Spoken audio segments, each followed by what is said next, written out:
যে একটা জিনিস জানার ছিল যে এহরাম অবস্থায় উজু করতে যদি চেহারার দাড়ি বা মাথার চুল ছিঁড়ে যায় তাহলে এই অবস্থায় কোনো দোয়া বাতিল হবে? চেহারার দাড়ি অথবা মাথার চুল ইত্যাদি যদি ছিঁড়ে যায়, এক্ষেত্রে আমরা 1-2 রিয়াল করে সদকা করে দিব। দম ওয়াজিব হবে না, 1-2 রিয়াল করে সদকা করে দিব। উত্তম হচ্ছে যে আমরা হারাম শরীফে হারামাইনে যে 40 দিন থাকবো, প্রতিদিনই আমরা 5 রিয়াল করে সদকা করব। 5 রিয়াল করে আমরা তো অনেক কিছুই কেনাকাটা করব, এর মধ্যে আমরা 5 গুণ 40 যেই টাকা হয় এটা আমরা সদকা করতে থাকবো। বিভিন্ন রকমের ভুল ত্রুটি হতেই থাকবে আমাদের মাধ্যমে, মানুষ তো, ভুল ত্রুটি যেন না হয়, ভুল ত্রুটি হলেও যেন আল্লাহ তাআলা সেটা মাফ করে দেন। এই জন্য নিয়মিত 5 রিয়াল করে, অন্ততপক্ষে 2 রিয়াল করে সদকা করব। জি। আসসালামু আলাইকুম। আজকের এই আলোচনার মধ্যে একটা অনুষ্ঠিত ছিল বদলি হজ কি এবং কিভাবে করা, সেটা অবশ্যই আলোচনা হয়নি। এ ব্যাপারে একটু যদি বলেন। স্বাভাবিক হজ যেভাবে করতে হয়, বদলি হজের পদ্ধতিও ঠিক একই রকম। পার্থক্য এতটুকু, আমি যখন উমরার জন্য নিয়ত করব, নিয়তের সময় আমি বলবো যে অমুকের পক্ষ থেকে আমি হজের উমরার নিয়ত করছি, বাস এতটুকু পার্থক্য। আবার যখন হজের উদ্দেশ্যে আমি যাব, হজের উদ্দেশ্যে যখন আমি এহরাম করব, তখনও একইভাবে আমি বলবো অমুকের পক্ষ থেকে আমি হজের এহরাম বাঁধছি। এতটুকু শুধু পার্থক্য। প্রত্যেক আমলের শুরুতে আলাদা করে বলার প্রয়োজন নাই, একটা কথা বিভিন্ন কিতাবের মধ্যে লেখা হয়েছে যে বদলি হজ যদি আমি আরেকজনের পক্ষ থেকে করি তাহলে আমাকে ইফরাদ হজ করতে হবে। আসলে এই কথাটি সমর্থিত না। মূল কথা হচ্ছে যিনি আমাকে খরচ দিয়ে পাঠাচ্ছেন তিনি আমাকে যদি স্বাধীনতা দিয়ে দেন যে আপনার যেভাবে সম্ভব সেভাবে আপনি আদায় করেন, তাহলে আমরা এখান থেকে আগে যেহেতু যাচ্ছি তামাত্তু হজের নিয়ত করব। আর আরেকটা বিষয় হচ্ছে আমি আমার আব্বা আম্মার হজ যদি নিজের টাকা দিয়ে করি তাহলে এই বিষয়ে কোনো রকমের মত পার্থক্যই নাই। যেভাবে আমি যেই হজের নিয়ত করতে চাই সেই হজেরই নিয়ত করতে পারবো। শুধু এহরামের শুরুতে বলবো অমুকের পক্ষ থেকে আমি নিয়ত করছি। জি, বারাকাল্লাহ ফিক। আসসালামু আলাইকুম। একটা বিষয় ছিল, কারো যদি হজের যে ফরজ যেগুলো আছে এগুলোর মধ্যে যদি কোনো একটি বাদ পড়ে যায়, এই কারণে যদি হজ বাতিল হয়, তাহলে তার জন্য দ্বিতীয়বার হজ করা বা তার সাথে কোনো শাস্তির বিধান আছে কিনা এই বিষয়টা? আল্লাহ তাআলা ফরজগুলোকে আসান করেছেন, পুরা হজই আসান, সহজ। হ্যাঁ, ওয়া ইন্নাহা লাকাবীরাতুন ইল্লা আল খাশিন। আমাদের শ্বাস নেওয়া সহজ না, না কঠিন? বাঁচাটা এটা ফরজ না, তো এটা সহজ। পানি খাওয়া এটাকে আল্লাহ তাআলা সহজ করেছেন, হজও সহজ। কিন্তু হজের কিছু কাজ করতে হয়, অনেক জায়গায় হাঁটতে হয়, এই জন্য এটাকে কঠিন মনে হয়। হজ পুরা সহজ। হজের মধ্যে ফরজ কাজ মাত্র 3টা। একটা তো আপনার দেশে থাকলেই আদায় হয়ে যাবে, এহরাম করবেন না, এহরাম মানে মুখের মধ্যে বলা যে আমি হজের নিয়ত করতেছি, আমি উমরার নিয়ত করতেছি, শেষ। দ্বিতীয় ফরজ কাজ কি?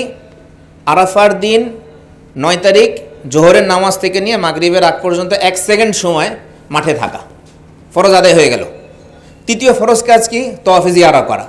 10 তারিখ থেকে নিয়ে 12 তারিখ মাগরিবের আগ পর্যন্ত তওয়াফ, কাবা শরীফের চারপাশে একটা তওয়াফ করা, 7 চক্কর দেওয়া। তো আমরা যদি গ্রুপের সাথে থাকি, উলামায়ে কেরামের সাথে থাকি, এই চিন্তারই কোনো কারণ নাই যে আমার 3টা ফরজের কোনোটা ছুটার আশঙ্কা আছে। ইনশাল্লাহ হবেই না। আল্লাহ তাআলা এত কষ্ট করে আমাকে নিয়ে যাচ্ছেন, তিনি কি আমাকে পূর্ণ হজ করে আনবেন না? এটা কি আমরা আল্লাহর কাছে এটা দুঃসাধ্য মনে করি? অবশ্যই আল্লাহ তাআলা পূর্ণ হজ আমাকে দিয়ে করাবেন, এই কনফিডেন্স আমাকে রাখতে হবে ইনশাল্লাহ। আপনি ওই চিন্তাই করেন না যে আমাকে দিয়ে যদি ইয়া না হয়। জি, বারাকাল্লাহু ফিকুম। হ্যাঁ, যদি এরকম হয়, আল্লাহ না করুক, যদি এরকম হয়ে যায় তাহলে পরবর্তী বছর তাকে হজ করতে হবে আবার, শাস্তি নেই আর কোনো। জি জি বলুন। আসসালামু আলাইকুম। আমি 2-3টা প্রশ্ন একটু করতে চাচ্ছি। মিনায় যে আমরা প্রথমে 7 তারিখে যাব, নিয়মটা হলো 8 তারিখ থেকে ফজরের পর থেকে যাওয়া। তো মিনায় যাওয়া অবস্থায় যে ওয়াক্তের নামাজগুলো ওইটা কিভাবে কসর করব? তারপর আপনার আরাফাতে যে আমরা যাব ওখানেও তো আমাদের বোধহয় কসর করতে হবে, কিন্তু ওটা কি আমার জোহর এবং আসর একসাথে মিলিয়ে করবো নাকি আলাদা করবো? অনুরূপভাবে মুজদালিফায় যখন আমরা যাবো মাগরিব আর ইশা কি একসাথে কসর করবো না আলাদাভাবে করবো? একটু বলবেন। মিনাতে যখন আমরা থাকব তখন আমাদের প্রায় 20 জনের উপরের আলেমদের, স্কলার আলেমদের একটা প্যানেল আছে, প্রায় 20 জনের উপরে, প্রত্যেকেই প্রাজ্ঞ আলেম। ওই সময় আমরা কিভাবে কি করব এটা ইনস্ট্যান্ট সিদ্ধান্ত নিয়ে জানানো হবে, ঠিক আছে? যারা আমরা 3 তারিখে চলে যাচ্ছি অথবা যাদের ফ্লাইট, এখানে তো বিভিন্ন গ্রুপের আমরা হাজিরা আছি, এক একজনের ফ্লাইট এক এক সময়, তো কার উপরে কসর প্রযোজ্য, কার সাথে আপনার পূর্ণ নামাজ প্রযোজ্য, সেটা এখানে যদি আমরা বলতে যাই সেই কথাটি প্যাচ লেগে যেতে পারে। এজন্য আমাদের ওখানে প্রায় 20 জনের একটা স্কলার গ্রুপ আছে, ওলামায়ে কেরামের, প্রাজ্ঞ ওলামায়ে কেরাম, মুফতি সাহেব আছেন, তারা ওখানে আপনাকে সিদ্ধান্ত জানিয়ে দেবেন ইনশাআল্লাহ, ঠিক আছে? আমি বলুন।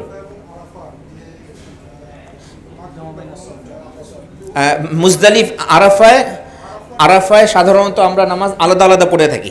আরাফায় আমরা জোহরের সময় জোহরের নামাজ পড়ব, আসরের সময় আসরের নামাজ পড়ব। হ্যাঁ, এখানে কেউ যদি ব্যক্তিগতভাবে একত্রে নামাজ পড়তে চান, এটা তার সুযোগ আছে, কিন্তু হ্যাঁ, এটা তার সুযোগ আছে, কিন্তু আমরা সাধারণত যেটা করব সেটা হচ্ছে জোহরের সময় জোহর পড়ব, আসরের সময় আসর করব।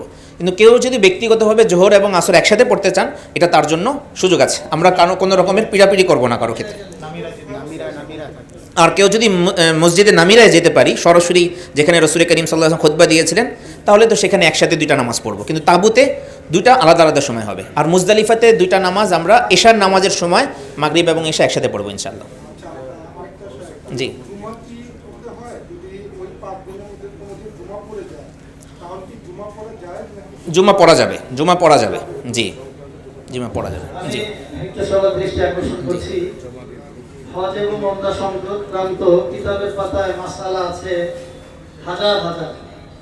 আমাদের যেই সমস্যাটা আমাদের আলোচনা থেকে আপনার বাকি আছে মনে করেন, ওই পয়েন্টটাই বলেন।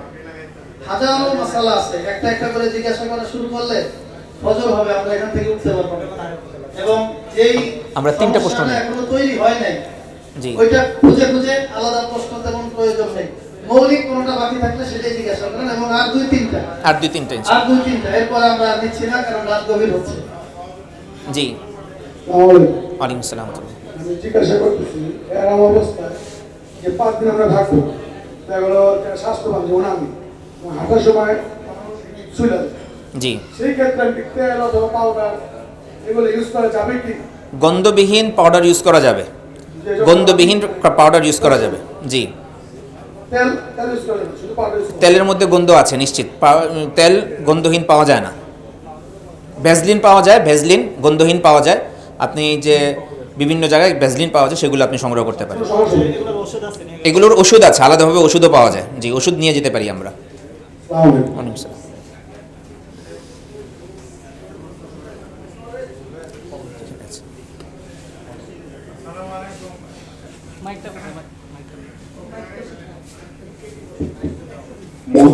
মহিলাদের পক্ষ থেকে একটা প্রশ্ন আসছে। আমার মা প্রশ্ন করতেছিলেন, মহিলারা ইমামের পিছনে কিভাবে দাঁড়িয়ে নামাজ পড়বে? খুবই গুরুত্বপূর্ণ প্রশ্ন। আমাদের মা বোনদেরকে এজন্য যে কাজটি করতে হবে, ইমামরা যেইভাবে নামাজ আদায় করেন, সাধারণত আমাদের মা বোনরা দেশে কোনো ইমাম সাহেবের পিছনে নামাজ পড়ে অভ্যস্ত নন, দেশে কোনো ইমাম সাহেবের পিছনে নামাজ পড়ে অভ্যস্ত নন। এজন্য আমরা যেটা করতে পারি, ওই দেশে যাওয়ার আগেই আমরা যারা পুরুষ আছি কিভাবে পিছনে নামাজ পড়তে হয়, একজন মুক্তাদিকে কিভাবে নামাজ পড়তে হয় সেটা একটু দেখিয়ে দিবেন। পুরুষদের কাজ কিভাবে দেখাবো, বাসায় যে কোনো একদিন আমি ইমাম হিসেবে দাঁড়াই, আল্লাহু আকবার বলবো, তারপরে তাকবীরে যা যা কাজ হয় এগুলো করব। পিছনে আম্মা যান আমাকে অনুসরণ করবেন, আমার যিনি আম্মা আছেন, আমার বোন যিনি আছেন, তিনি আমাকে অনুসরণ করবেন। মহিলাদের কাজ হচ্ছে আমাকে অনুসরণ করা, ইমাম সাহেবের যেই আল্লাহু আকবার সামি আল্লাহু লিমান হামিদা, এই সময় তাকে অনুসরণ করা, আর কোনো কাজ নেই।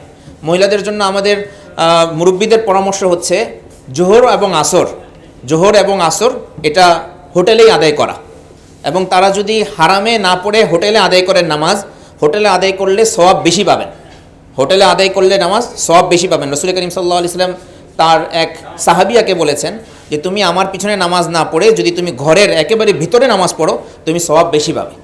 তো যেহেতু আমরা সারা জীবনে একবারই যাওয়ার সুযোগ পাই, এজন্য আমরা সেখানে নামাজ পড়তে চাইলে পড়তে পারি, কিন্তু মাগরিব এশা ফজর জোহর এবং আসরে আমরা মা বোনদেরকে বের হতে নিরুৎসাহিত করব। কেউ যেতে চাইলে সেটা ভিন্ন বিষয়। জি, বারাকাল্লাহু ফিক। জি, ওয়ালাইকুম আসসালাম। আমরা আর 2টা প্রশ্ন নিচ্ছি। হ্যাঁ, ভাইয়ের প্রশ্ন আর আপনার প্রশ্ন, ঠিক আছে। জি, ওয়ালাইকুম আসসালাম। আসসালামু আলাইকুম। ওয়ালাইকুম আসসালাম। এবার নুসুক কার্ড বাধ্যতামূলক করতে চান, আমরা কিভাবে পাবো? জি ইনশাল্লাহ, এই ওয়ালাইকুম আসসালাম রহমতুল্লাহ, আমরা সৌদি আরবে যাওয়ার পরেই এই নুসুক কার্ডটি পেয়ে যাব। হোটেলে ওঠার আগেই ইনশাল্লাহ আমরা পেয়ে যাব। এটা সৌদি আরবের পর্যায়ক্রমে ইনশাল্লাহ দেওয়া হবে। জি, এটা প্রতি বছরই বাধ্যতামূলক, শুধু এই বছর না, গত অনেক বছর থেকে এটা বাধ্যতামূলক। হ্যাঁ, এটা আগে থেকেই, শুধু এটা এই বছরের না, এটা আগে থেকেই, এটা পিছনের কয়েক বছর যাবতই সৌদিতে গেলে পেয়ে যাবো ইনশাল্লাহ। জি, এই ভাই লাস্ট প্রশ্ন নিচ্ছি আমরা। আলাইকুম আসসালাম। আসসালামু আলাইকুম। ওয়ালাইকুম আসসালাম। যাদের কোমরে প্রবলেম আছে বা হাঁটুতে হাড় ক্ষয়ের সমস্যা আছে, তাদের হজের যে টোটাল যে 5 দিন বা 6 দিন, এই 6 দিনে যদি কোনো হুইল চেয়ার ইউজ করা হয়, সেক্ষেত্রে কোনো আলাদা বিধান আছে কিনা বা এই বিষয়ে জানতে চাচ্ছিলাম। হুইল চেয়ার ব্যবহার করা যাবে, কোনো সমস্যা নেই। হজের সাথে হুইল চেয়ারের কোনো সম্পর্ক নেই। হুইল চেয়ার দিয়ে আপনি হজ করেন, উটের পিঠে হজ করেন, ওই সময় আগে উটের পিঠে হজ করা হতো, কোনো সমস্যা নেই, ব্যবহার করা যাবে। হুইল চেয়ারটা নিজ দায়িত্বে সংগ্রহ করতে হবে। হুইল চেয়ার নিজ দায়িত্বে বাংলাদেশ থেকে নিয়ে যেতে হবে সেটা। ভিন্ন কোনো নিয়ম নেই? না, ভিন্ন কোনো নিয়ম নেই। কারো যদি কোনো ব্যক্তি যদি হুইল চেয়ার নিয়ে না যান, সেই ক্ষেত্রে ওখানে তাকে অনেক বেশি পে করে তারপর হুইল চেয়ারটা সংগ্রহ করতে হয়।